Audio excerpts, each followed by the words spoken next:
Dean, hard-fought victory there over Annagh United. Tell us how you feel right now. Yeah, I think it's just relief, really. I think people talk about the good times and bad times in football, and you just try and enjoy when you can be successful. Obviously, the aim at the start of the season is keeping this club in the league, and that's success that we've worked hard for all year. Obviously, the mental toughness and the elements that we've had to face with the delay in the games and waiting to find out the 1 point situation, and then losing. I think we had maybe 12, 13 players unavailable tonight for different reasons, and fighting against those elements as a group. We stuck together, and it was tough. It was tough mentally, physically. Players were having to be pushed to the limit, and I'm delighted for the players and the club that we've survived. Yeah, so coming off the back of a defeat, obviously there in the first leg, you didn't really have any time at all to even process that. What was your game plan going into this evening? Well, look, we knew we had 2 games. We knew that going to their pitch, we knew they had a strong team out, and we knew that it was going to be difficult there.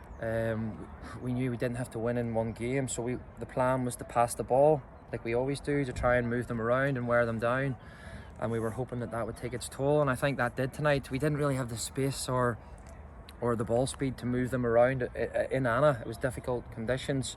I thought the performance against Annagh was really, really poor, individually, collectively. But tonight, I thought the first half was exceptional. Throughout the team, I felt we passed the ball really well. We created chances. Disappointing not to go in more and make life easier. But I think there was a lot of big performances. Again, coming out at half time, I think maybe the reality of the importance of the game, that 20-minute period where I thought we were shaky, we were nervy, and sort of the importance of what's at stake comes into it. But I think then again we had to stick together. Michael coming on helped us. Getting that second goal was key, and then sticking together to see it out. Yeah, you talk about players there sort of stepping up, the likes of Michael, but there was a player there that maybe some fans don't know.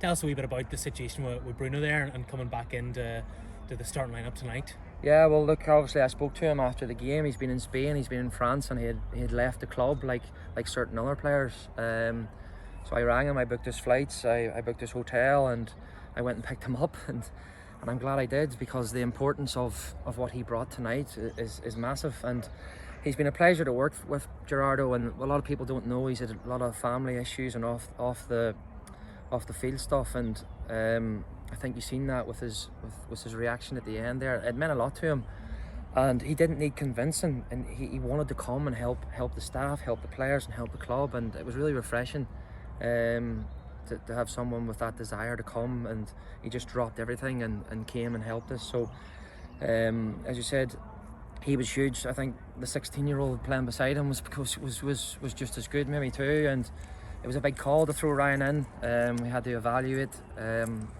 Obviously mentally I felt he was ready. I think the occasion was huge, but you test the player's mentality, and I think he handled it no problem. And him, Mays and Gerardo, that triangle was superb. I'd have loved to play with them 3 myself tonight.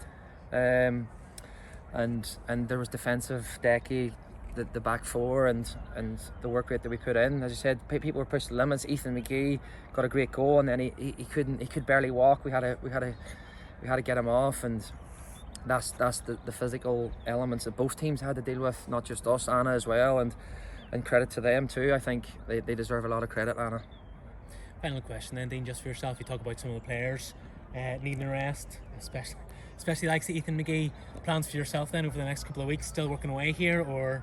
No, I think mentally I need a rest. I think obviously it's been never ending. I think with the delay, it felt as if this season was just going to be Groundhog Day. It was never ever going to end.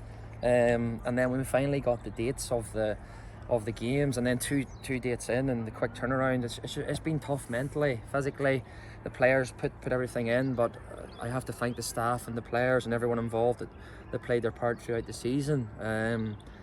But I think we have to enjoy moments, because the game is so up and down all season, and everyone's fighting, and every club's trying to compete and fight for their own aims and targets, and I'm delighted that we've managed to help this club stay in the league. Thanks very much, Dean. Thank you. Thanks.